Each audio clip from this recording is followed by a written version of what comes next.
Morning, everyone. Welcome back to our weekly soul maps, Tanya classes. We've been missing it for the last couple of weeks. A month, maybe? No, it's only been about 2 weeks over Hanukkah. It's been longer? I think so. Yeah, it feels like longer. But we're back. And we're going to be starting a new chapter and a whole new section of the Tanya. So just a quick recap. We mentioned in the beginning when we first started these classes that the Tanya can be divided into different sections. Different sections can each one has its own general idea that it's going to be teaching over those chapters. The first 8 chapters were more of an introduction, introducing the concepts, the ideas that we're going to be talking about throughout the rest of the book of Tanya. Now we're starting chapter 9, we're entering the next stage. So in the first part of Tanya, we spoke about the 2 different souls that we have. We described our animal soul and our godly soul. We explained their spiritual makeup, how they have their different garments, the thought, speech, and action of the animal soul and the godly soul. We spoke about their traits, the sfirot, the 10 sfirot that they each have. And we also spoke about the different types of klipa, which is the things, the unholy, the things that are the husks, the things that stop us from serving God properly. The klipa, we spoke about 2 types of klipa. One of them is the unholy klipa, the things that cannot be transformed, that cannot become holy. And then we spoke about the types of klipa that have the ability to become holy, the klipat noga, which has the ability to transform itself and move up to become part of kedusha, part of holiness. Now in the next section of Tanya, starting from chapter 9, we're going to get into the relationship, the interaction, the struggles between these 2 souls, between the animal soul and the godly soul. And eventually where this is going to take us is it's going to help us understand, going back to the very beginning, we spoke about the 3 types of people. The tzaddik, the righteous person, the rasha, the one who is the opposite of righteous, and the beinoni, the middle guy, the one who's in the middle. And this is going to help us through the next few chapters. We're going to get to the point where we're able to understand these 3 types of people and where we fit into the picture. So we're going to start in chapter 9 by describing the struggle between the 2 souls, between the animal soul and the godly soul. In order to do that, we're going to begin by getting a little bit more definition of where we find these 2 souls. Now, we did mention this previously in the earlier chapters of the Tanya, but now we're going to get into a little bit more details of exactly where we can find the animal soul and the godly soul within us. So it's kind of looking as the Tanya's anatomy lesson.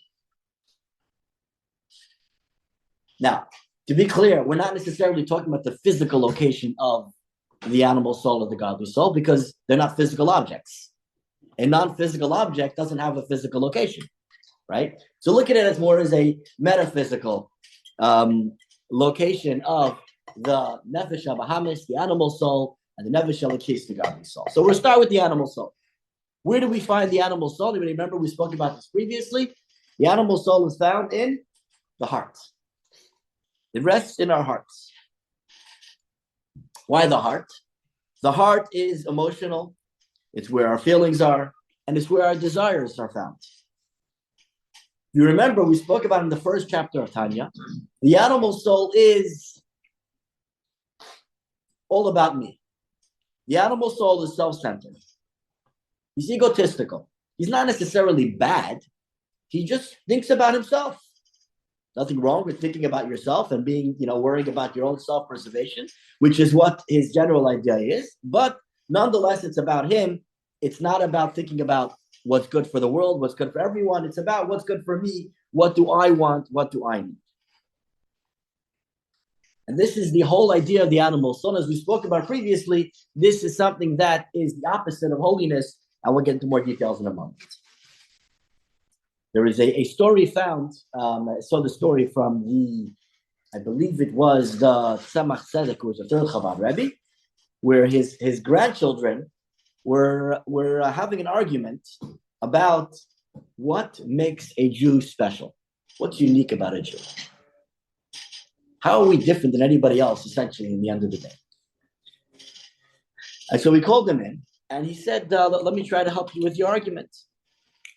And he called in, he had like a Jewish assistant, kind of like a guy who would help him out, take care of things in the house. The guy was completely illiterate. He didn't know anything. He wasn't any, he was Jewish. And he would help him out. So he called him in and he asked the Jew, he said, actually, the other way around. First, he calls in, he has a non-Jewish assistant. A guy like, the wagon driver who helps him out, take care of the house. He called him in and he asked him, he says, why do you eat? Why do I eat? I eat so I should live. And why do you live? I live so that I can eat. I live so that I can eat and I can go to the pub and I can drink and I can have a good life. I eat to live, I live to eat, and it's kind of a cycle. And that's what my life is all about. And then he called in the Jewish assistant and he asked him, he says, why do you eat? He said, I eat so I can live. And why do you live? I live so I can serve God.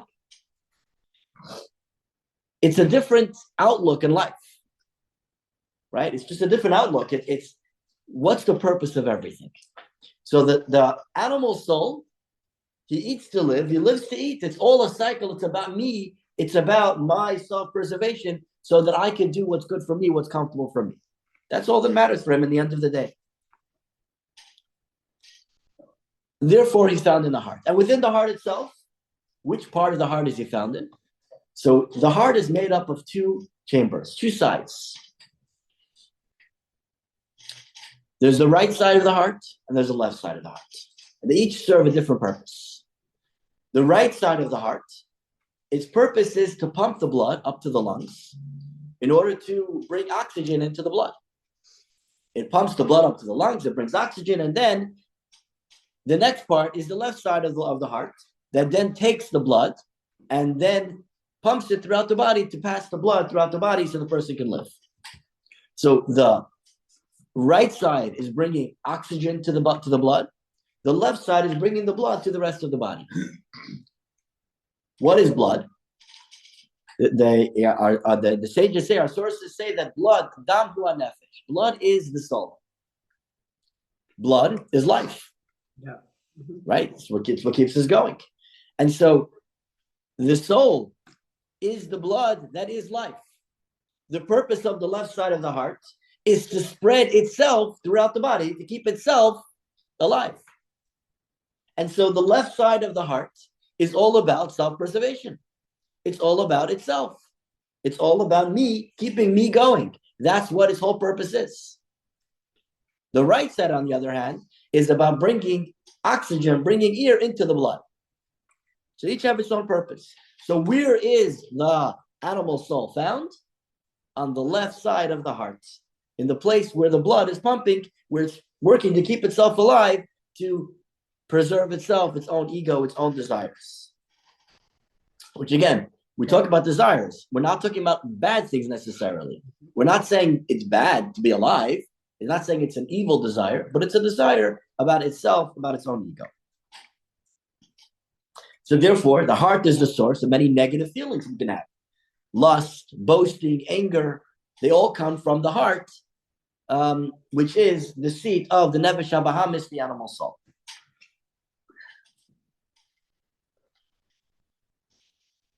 From the heart, from the left side of the heart, the blood then spreads throughout the body. And it goes to all our different limbs of our body, throughout the entire body, including to the brain. Right? It spreads all over. The same thing is with the animal soul, which is found on the left side of our heart. It then goes and it spreads throughout our body. It spreads to the different limbs of our body to take control over the different limbs of our body, including up to the brain. And what does it do in the brain? In the brain, it starts to analyze this thought that it has. So it has a thought, let's say, that I would love to have, I'm in the mood of a cheeseburger. Right? It's a theoretical concept. Then in the brain, it starts thinking about it, starts imagining, it starts thinking what the cheeseburger looks like and what it tastes like. And it starts to think about, it develops a structure, it becomes more of it becomes real. from an abstract idea, it becomes a real concept. Now he's imagining this amazing burger that he's going to have. And then he starts to think about, how am I going to get it? Which is the next step, to actually follow up on the thoughts and turn them into something real, to turn it into reality. So this is the path. This is the way of the Nefesh HaBahamis, the animal soul that is residing within our heart. This is how it turns it into reality, into taking it to the next stage. That is all the animal soul. Now let's look for contrast at the godly soul. Where is the godly soul found? Anybody remember?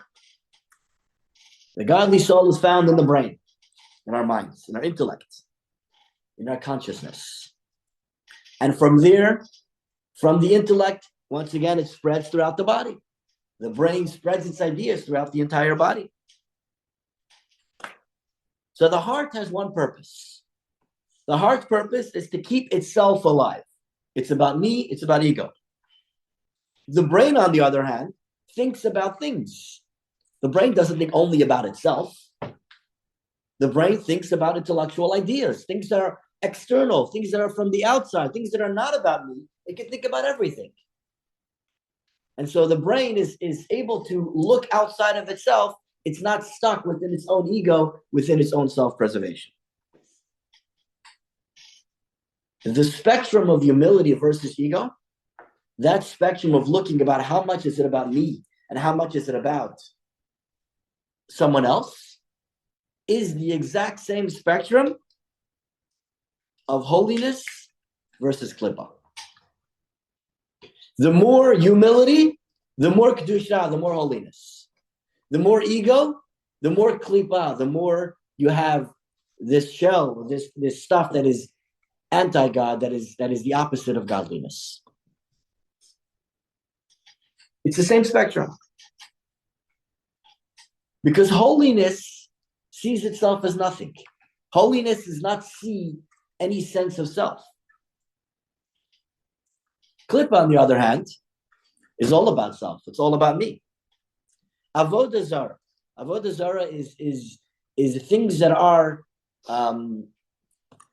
about standing up to godliness, about saying that I am a God, right? Avodah Zarah is something that imagines itself as being godly, as being God itself, impurity.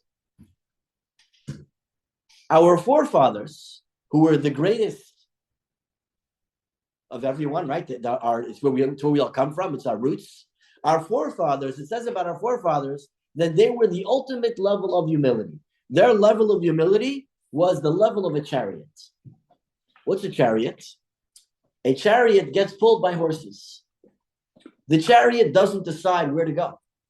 The chariot doesn't decide, I want to turn right, I want to turn left. Chariot follows. The horses pull, and the chariot goes along. He comes along for the ride. He doesn't have any ideas of where we should go, which way to turn. He just goes the way he's told to go. That is the ultimate level of humility, of holiness, seeing there is no sense of self. I'm just about following. I'm a chariot running after the horses.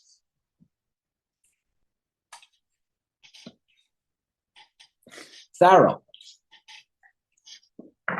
in the story of the Exodus, right? Pharaoh said about himself, Pharaoh said, I created the Nile. And get this, I created myself.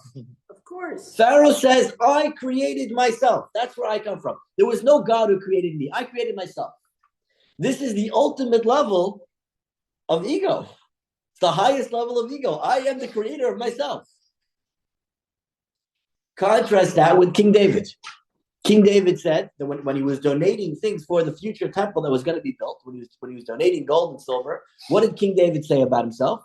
He says, who am I to donate to the temple? Who am I that I should be able to donate to the great temple of God? This is the opposite. This is kedusha, holiness, versus klipa, which is haughtiness. You don't say that about people who want to donate to Chabad. You know. He donated. He gave the donation, but he said, who am I to be worthy of donating? He didn't say, I'm not going to donate. Let's not get the wrong idea here, right? So we mentioned previously that humility comes from chachma. Humility comes from wisdom. The word chachma, wisdom, is made up of two words. Koach ma. What is koach ma? The power. Koach is the power. Ma is what? Koach ma is the power of what? What does that mean? It means knowing that there's nothing. I have nothing. It's nothing of my own. Chachma is looking out and seeing what others have, to try to learn from somebody else, to try to gain wisdom from outside. It's like eyesight. The eyes have nothing. The eyes don't create anything. The eyes only see other things. It sees things that are outside. It only receives. It doesn't give. It only receives.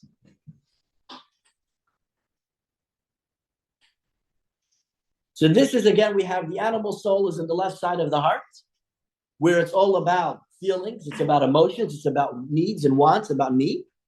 The godly soul is in the brain, where it's about thinking, it's about contemplating and consciousness, and about feeling something that is, not feeling, but understanding something that is beyond me, something that is deeper, something that is more meaningful. But the godly soul also has another home. He's not found only in the brain. He also gets a piece of the heart. Because there's also good emotions, right? Emotions are not all bad. There are also emotions that are connected with godliness. Where do they come from? They come from the heart as well. But they come from the right side of the heart. The right side of the heart, as we mentioned before, is about bringing oxygen into the blood. That's the purpose of the right side. The right side, it says in Tanya, it's interesting, it says that there is no blood on the right side, which is obviously not correct. But what he means to say is that on the right side of the heart, there's no blood of its own. It has the blood that it's carrying from the body, bringing it, pumping it up to the lungs to get oxygen, but it has no blood of its own. The blood of the heart is found on the left side, because the left side is where the left side is about itself, is about self-preservation, which is what the blood is all about. So it belongs on the left side, not on the right side.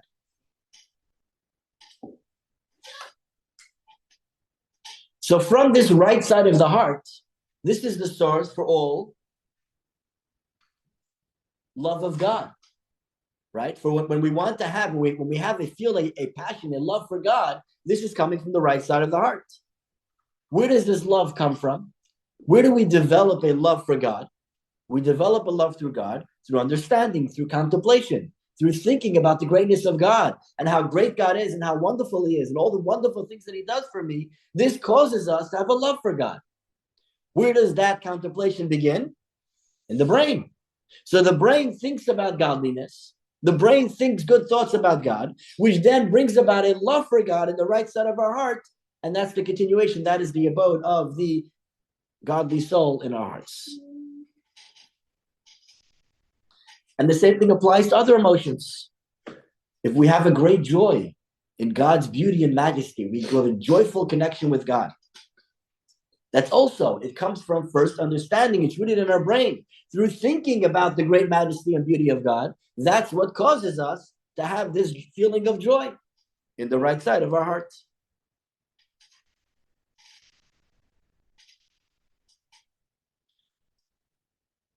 And the same thing applies to all of our other emotions.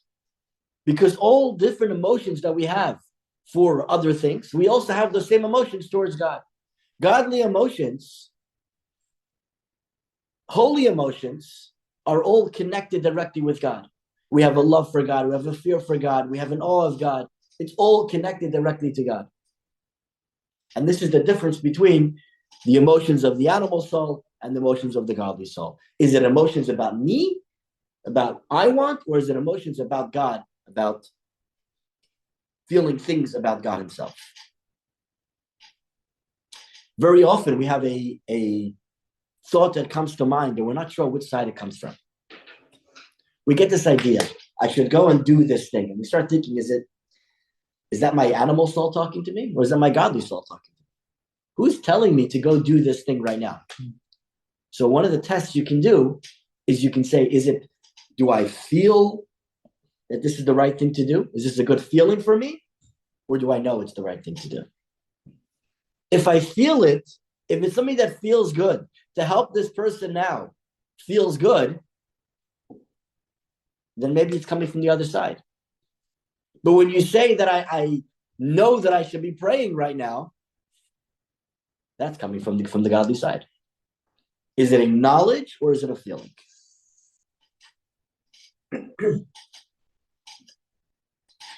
So that is the anatomy lesson from Tanya. Now let's talk about the struggle.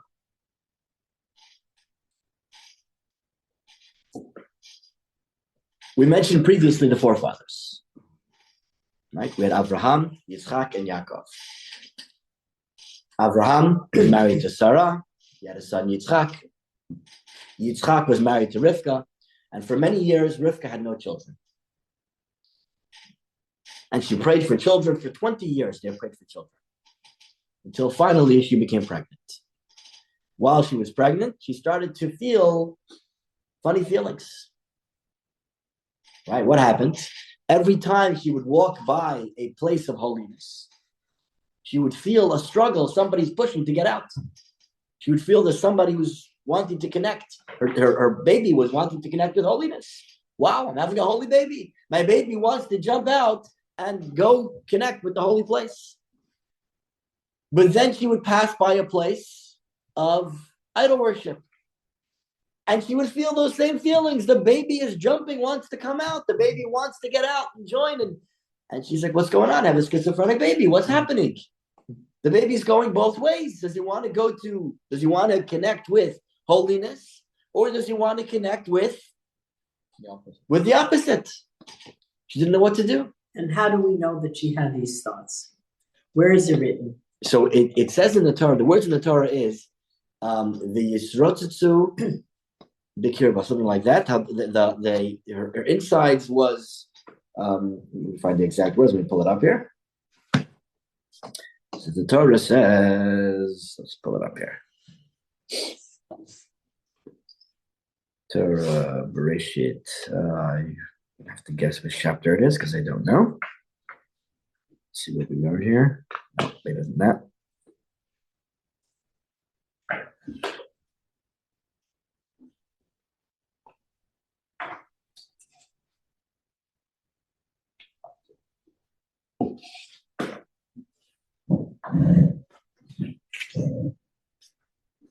Still further than that.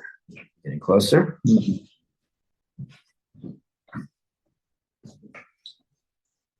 Because I have another thought. Mm-hmm. Go on. Okay, so she's pregnant. She gets near a holy place. The baby starts thumping and jumping or whatever is exciting. Mm-hmm. Okay, gets to a place where they have idols.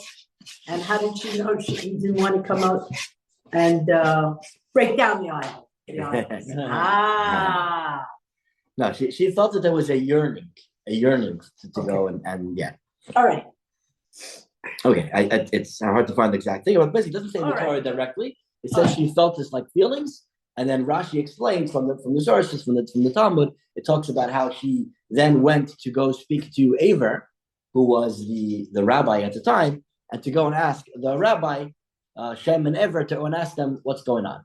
Okay. So she came and asked. She said, "What's happening inside here? Why am I getting these feelings? Why do I feel this yearning on the negative and the positive? What's wrong?"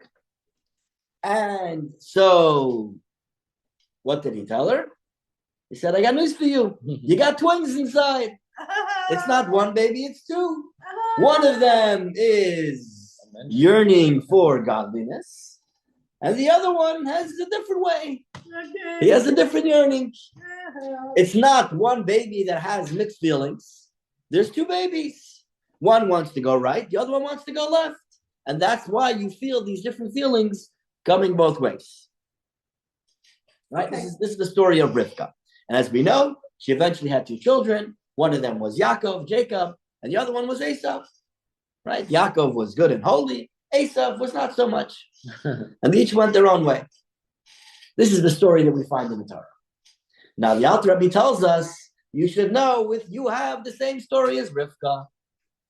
You have Rivka going on inside of you too. You also have two babies. You also have two sides. You also have two souls within you pulling you in two different directions. It's not a contradiction. On the one hand, you're being pulled this way. On the other hand, you're being pulled that way. And they're both true. They're both real. And they're both inside of you.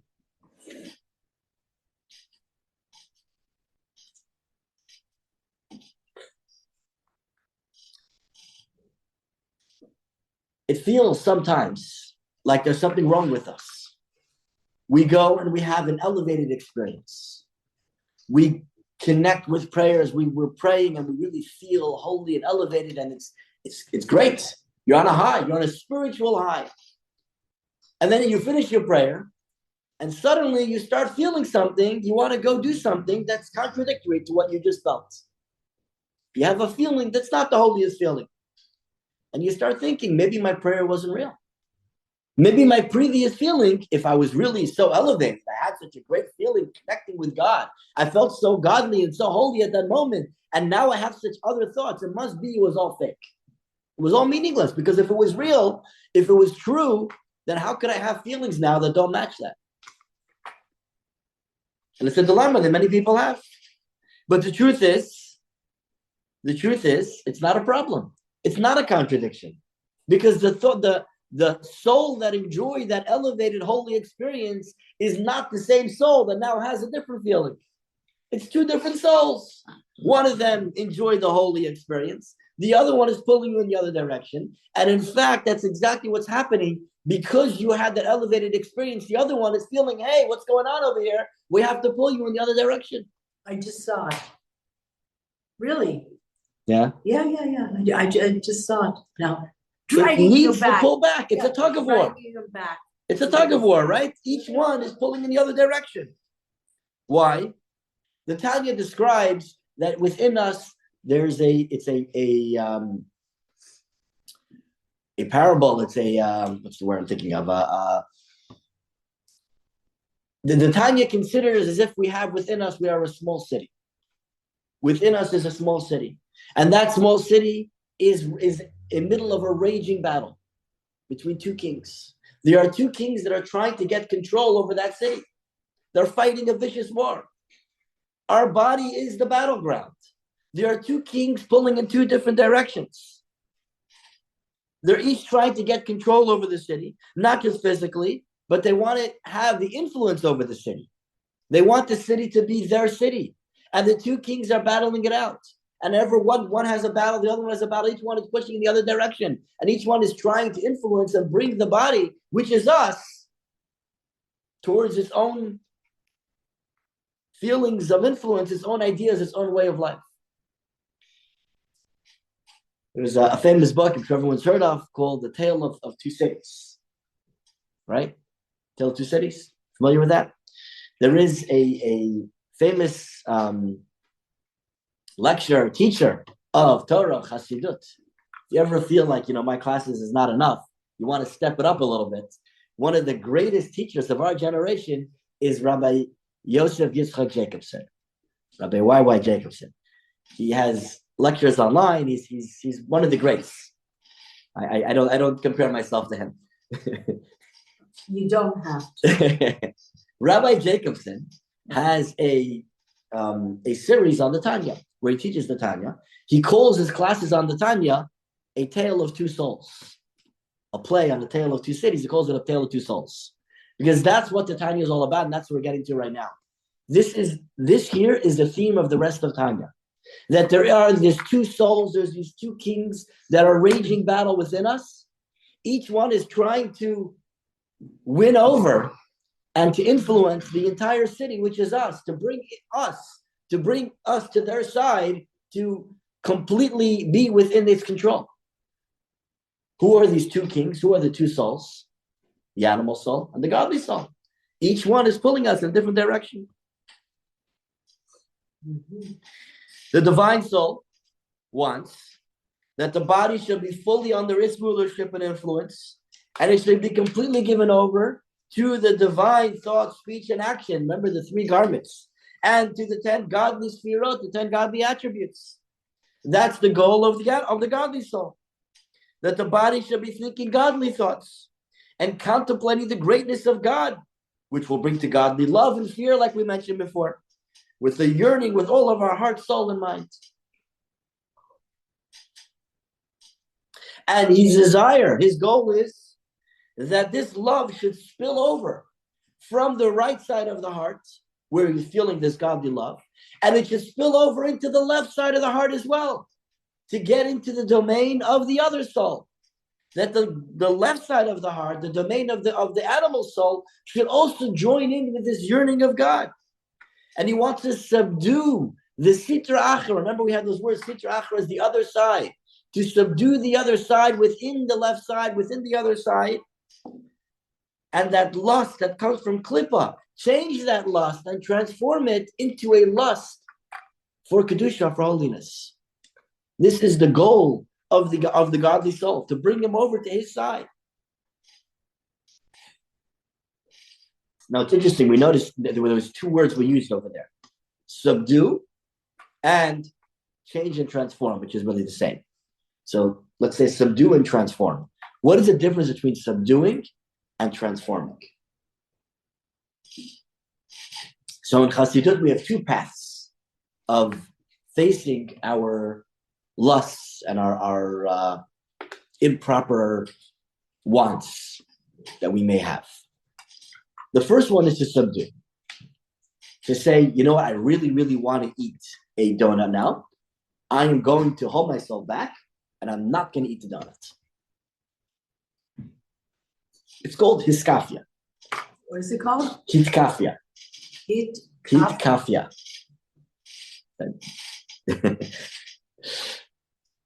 I guess tokef, is the word. To hold back. The other path is hithapcha. So turn over. Turn it over. Yeah. To transform it. To take that lust for something that is not holy and turn it into a lust for something holy.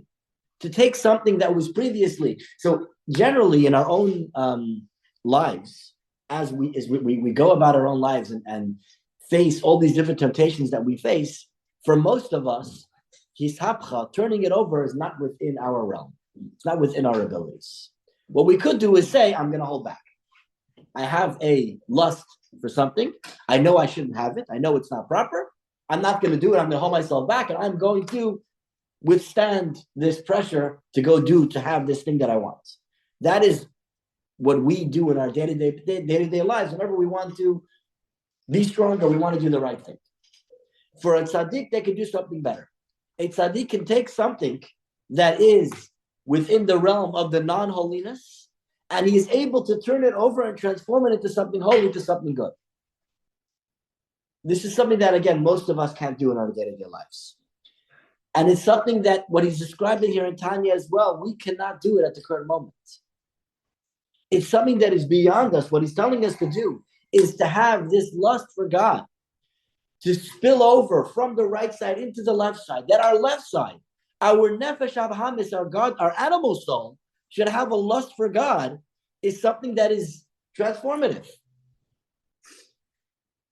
We should take our lust for worldly things and turn it into a lust for God.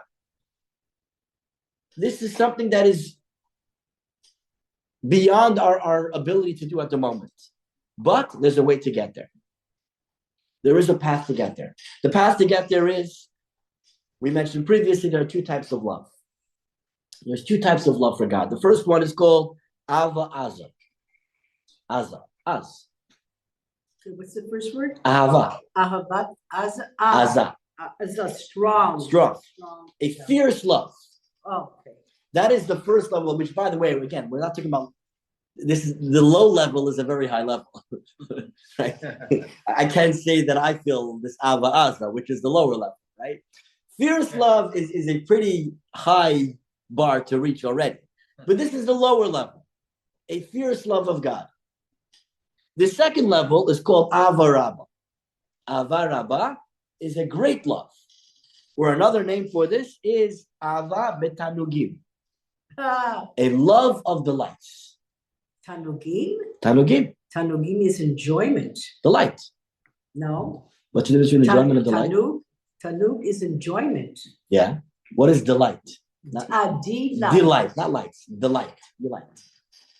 Okay. Same thing, same another word for it. Delight. Yeah, delight.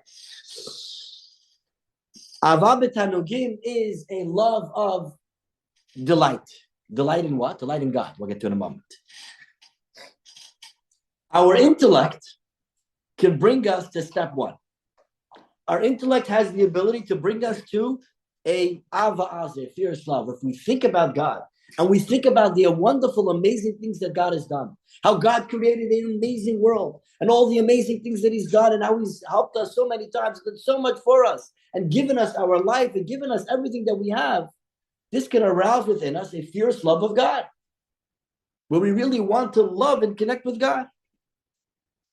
It's full of passion, it's longing, it's a connection that we want to have with God. I want God.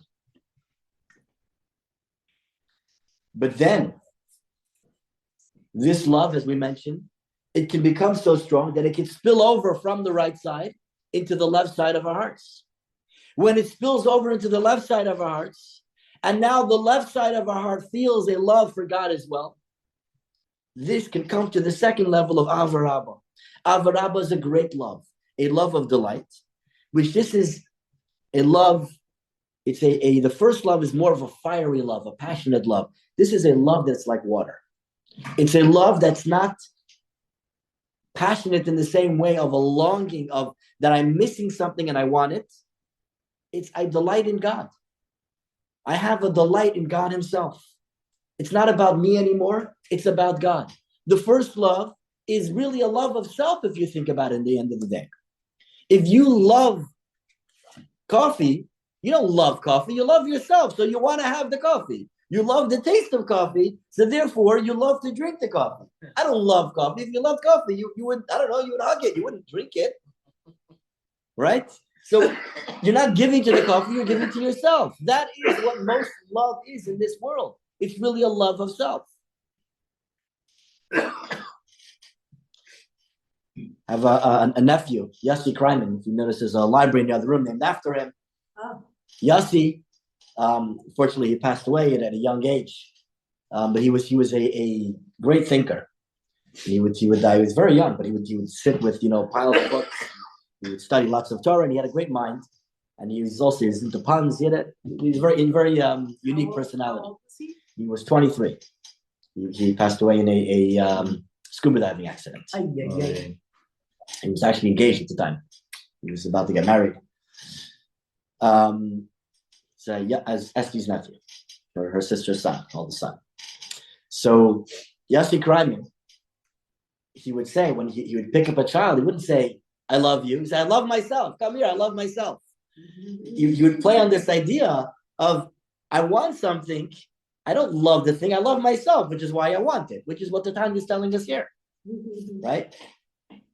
That's the usual love that we have in everything. It's really about ourselves. And this Ava Aza, this fiery love, is still about ourselves. I want God because I want God. It's still about me. That's the lower level of love.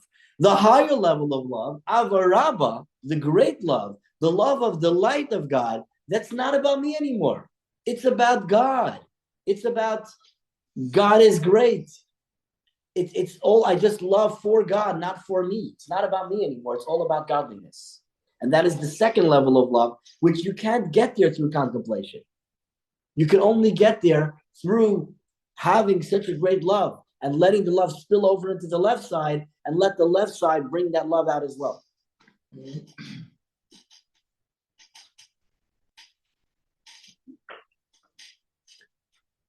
So this is the idea of Vishapcha, of turning it over. Turning over the left side, turning the lust of the left side, changing its desire. Keep the lust that's there, but change the direction where the lust is for. Keep the same desire, but instead of desiring this, desire something else. Instead of having a lust for mundane things, have a lust for godliness. At that point, it doesn't even want anything else. You don't need to subdue it anymore because it doesn't want it anymore.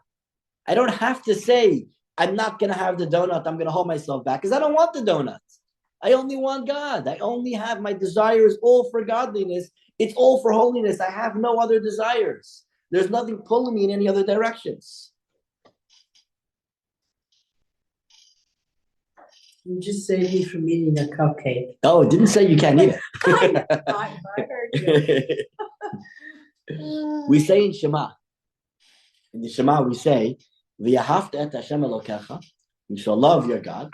B'chol levavecha, with all your heart. Now, in Hebrew, all your heart, what would you say? Kol libi, kol halev sheli. Your heart. In my heart, how would you say it? Say b'chol Kol livcha. livcha. Yeah. Right? One bet. Pardon? One bet. The letter bet is there one time. Libcha, your heart. Right? Livcha, in that word. Yeah. Okay. One bet, right? How does it say it in Shema? Two bets. Levavcha. Why is there a second bet there?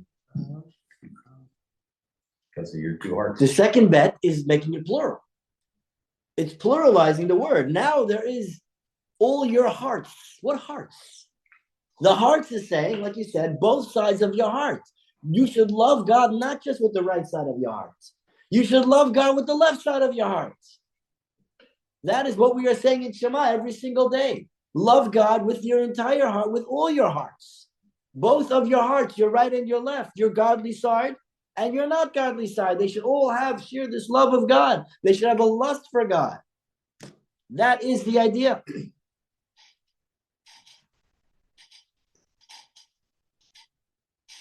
Because the truth is, the left side is not really evil. We talk about the animal soul. It's not evil. The fact that it desires evil things is not because it wants to do bad. Right? If you have a child that's misbehaving, we say the child doesn't want to misbehave. He's not trying to do something wrong. The child wants something. Therefore, it's misbehaving. It's not the idea of misbehaving. It wants to do whatever it wants to do. It's about messed up priorities, right? The child has the wrong priorities. If you redirect the priorities, they don't want to make trouble. They want to do what they think they should be doing, what they want to be doing at the moment. Therefore, it equals trouble. The same thing is for our animal soul. It doesn't want to do wrong. It has messed up priorities. It thinks that this is what's important. You have to redirect the priorities, show them that this is not important, but something else is important. The donut is not important. God is important. Let it feel the right direction. Let it shift the priorities to where it belongs. And then automatically, that same lust and desire that it has will be directed at the right things instead of the wrong things.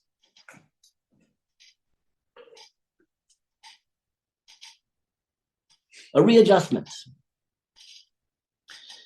The Alter Rabbi who wrote the Tanya, he was, they once found him standing in an empty room and kind of talking to himself, like he was in in a daze. So they listened to what he was saying. And he was repeating again and again. Say it first in Yiddish. Ich will nicht ein Olam haze, ich will nicht ein Olam haba. Yiddish, you're not going to understand it.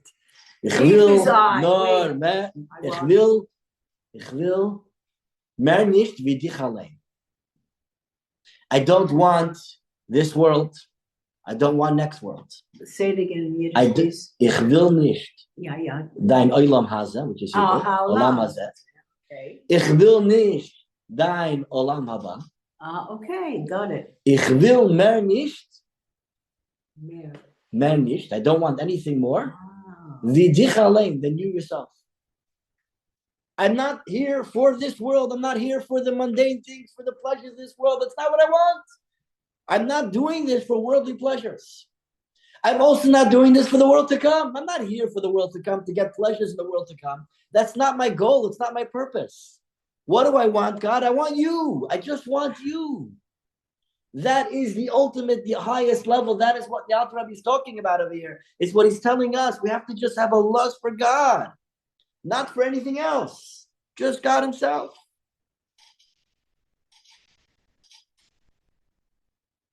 So it's very easy, right? We have a path set up for us. He gave us a map. He told us exactly what to do. But obviously, it's not that easy. It's a very long and difficult path. It's a very long and difficult journey. He's telling us that we have the ability to do it. But don't think that this is an easy path.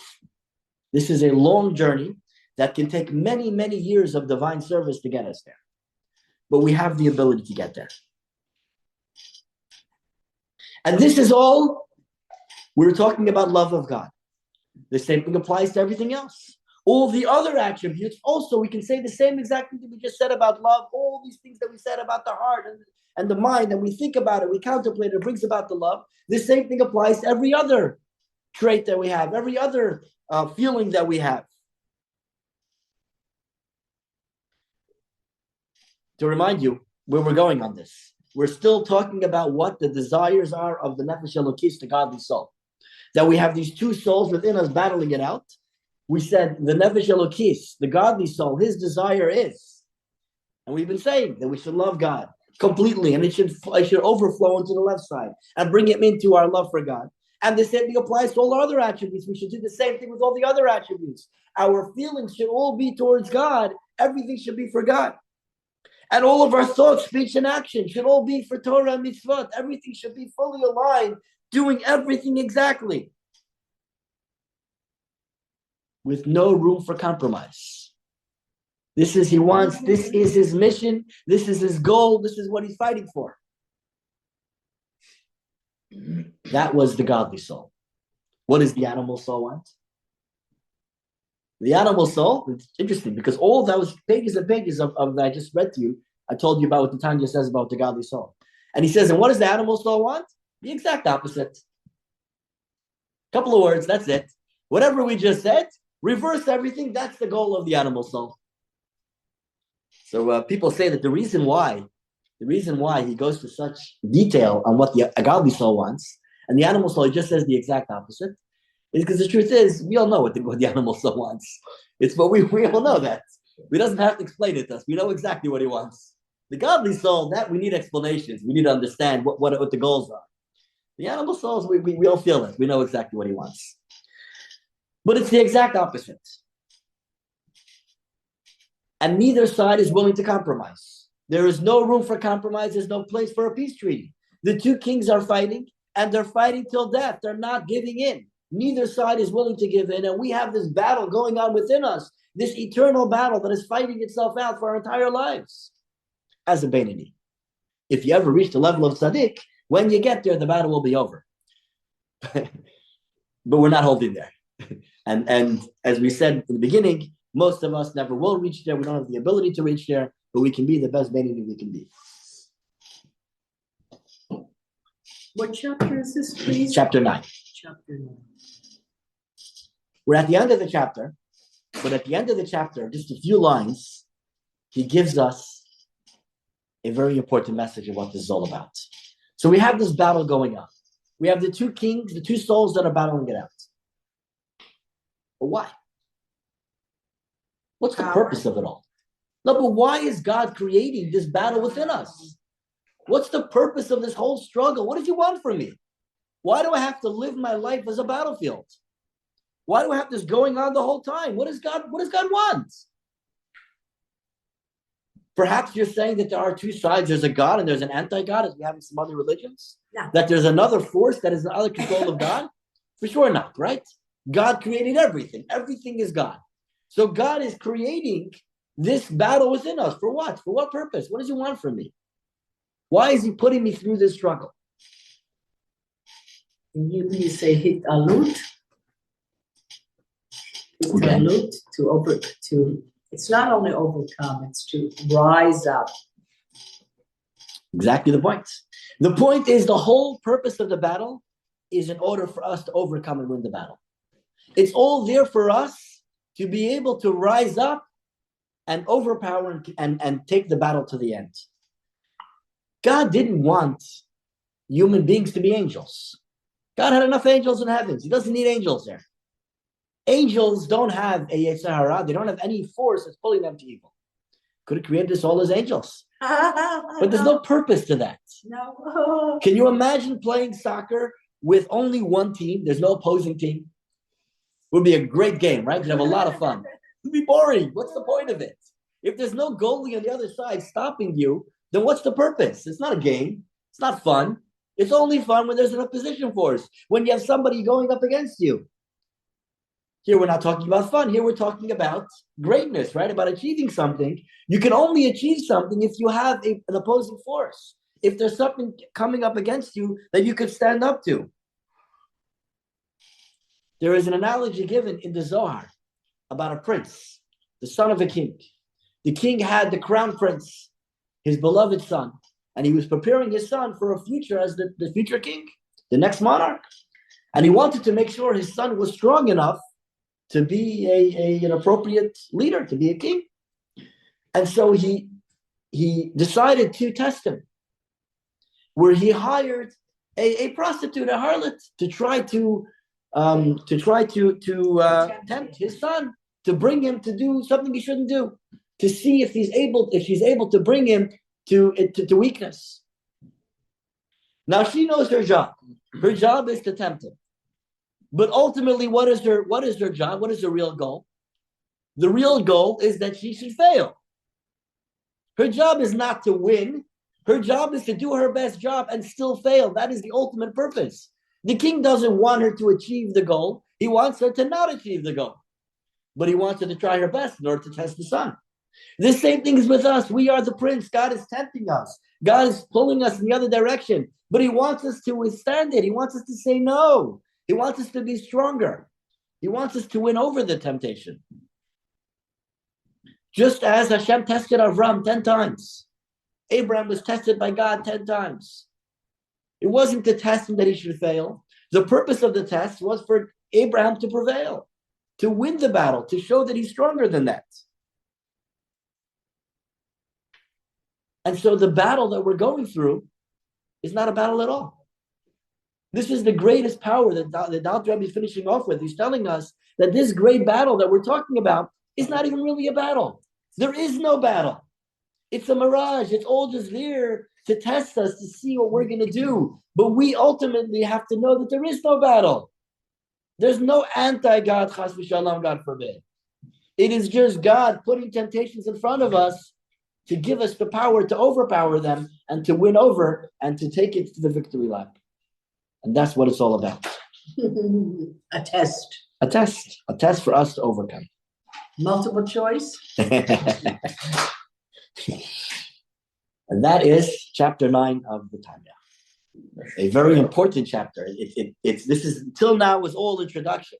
And now it's telling us this is what it's all about. It's all about this battle of the two souls. And the rest of the Tanya is going to focus on this battle and how we overcome and how we win the battle. I saw it as a tug of war. Tug of war, exactly. Yes. Yes. That's my next drawing. Yes. As we said, as one side pulls, the other one, that's when you start pulling harder because you have to always have a counterbalance. And that's why when we do something holy, we suddenly feel unholy thoughts because there's a counterbalance. It's pulling us in the other direction. It doesn't want to let you get too far in that way. So it starts pulling on the other side. That's what it's all about.